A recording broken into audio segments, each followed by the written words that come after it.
Sagittarius, Happy New Year sa inyo!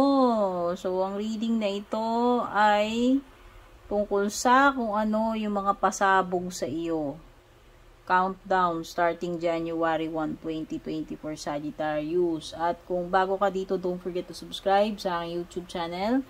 Like and follow na rin yung aking Facebook page. Doon ka mag-send ng private message kung interesado ka mag-book ng personal reading.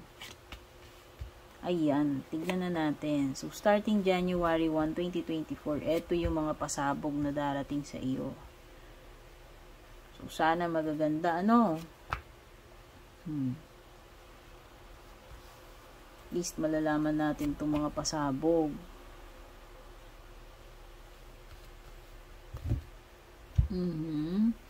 So, syempre, realistic, may mga bagay talaga na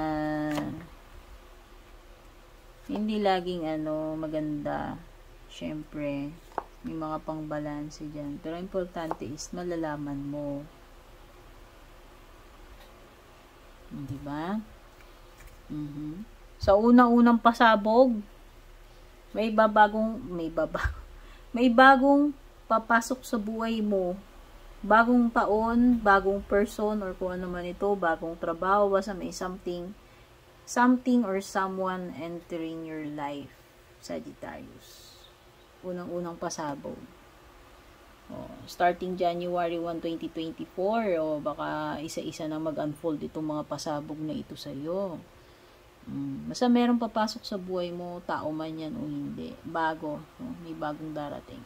Ito na. Changes. Isa pang pasabog. Walang sinabi kung maganda o pangit.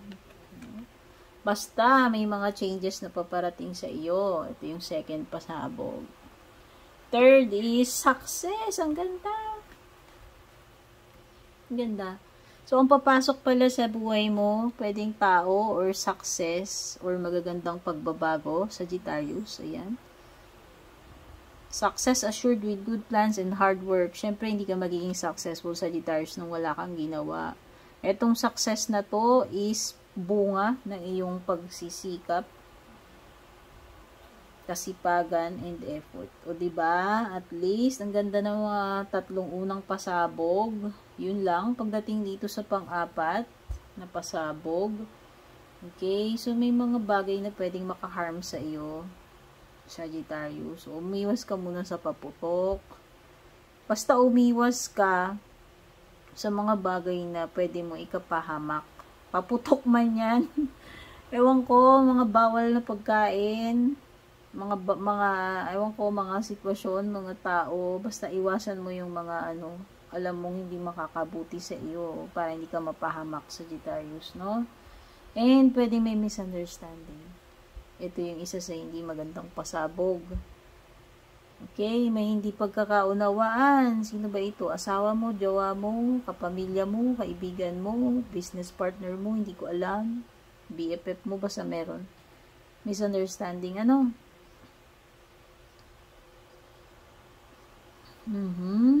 Pwedeng may darating talaga sa buhay mo. Pwedeng partner, jowa, person. Diba? Sagittarius, ganda ng pasabog mo. Ano pa? Pwedeng may Virgo energy. Malay mo, Virgo yung papasok sa buhay mo. Basta may partnership dito, Sagittarius. Ito yung isa sa papasok sa buhay mo. Business partnership man yan o kajawaan partnership. Diba? Kasosyo partnership. Diba? Kasosyo na nga partnership. Ang gulo no? Basta, isa yan sa mga pasabog. Diba, may marireceive ka pang blessing. Take note. Sagittarius, napakagandang regalo ito ngayong bagong taon sa iyo kung ano man itong matatanggap mo. Hindi ito laging material, ha? Depende kung ano itong marireceive ninyo. Pero meron kayong blessing na marireceive for sure with the Ace of Cups. This is also an indication na pipintong kajawaan, relationship. Hudyat ito na merong magpapasaya sa iyo starting itong January 1, 2024, Sagittarius. In the romantic side man yan or hindi. Meron kang bagong source ng happiness, love, inspiration. Okay? Let go mo na, Sagittarius, yung mga bagay na dapat mo i-let go. Yun yung reminder sa inyo, 5 of Cups. Huwag kang mag-dwell sa nakaraan. Huwag ka na mag-dwell sa 2023 o kung ano man taon pa yan na doon ka pa natigil. Move forward ka na. Lagi mong tatandaan na merong 2 cups sa likod nitong lalaking to. Ibig sabihin, hindi pa katapusan ng buhay mo, hindi pa katapusan ng universe. Merong naiwang 2 cups for you para magsimula ka uli. At itong 2024 yung nafe-feel ko. So, kung meron ka napapansin sa buhay mo, Sagittarius, na walang pagbabago, ito na yung senyales. Pwedeng may mga hindi ka kasi nile-let go. Yun yung blockage na malaki sa'yo. So, itong 2024, utang na buot. Utang na buot, Sagittarius.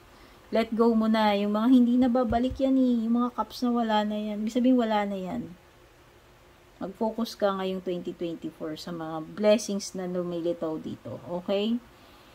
So, nakikita ko sa Hermit card, may enlighten ka. This is a spiritual journeying para sa iyo, Sagittarius. So, meron ka definitely madidiscover ngayong 2024. This is something na malalim. This is something na may kinalaman sa iyo. This is a pilgrimage. This is a journey, a spiritual journey. Basta, meron kang pagdadaanan dito na ikaw ay, hindi ko alam, pero magle-level up ka dyan spiritually, +1 sa wisdom mo. O, diba? So, eto yung mga pasabog para sa iyo ngayong New Year, Sagittarius. More blessings to come. Take care. God bless.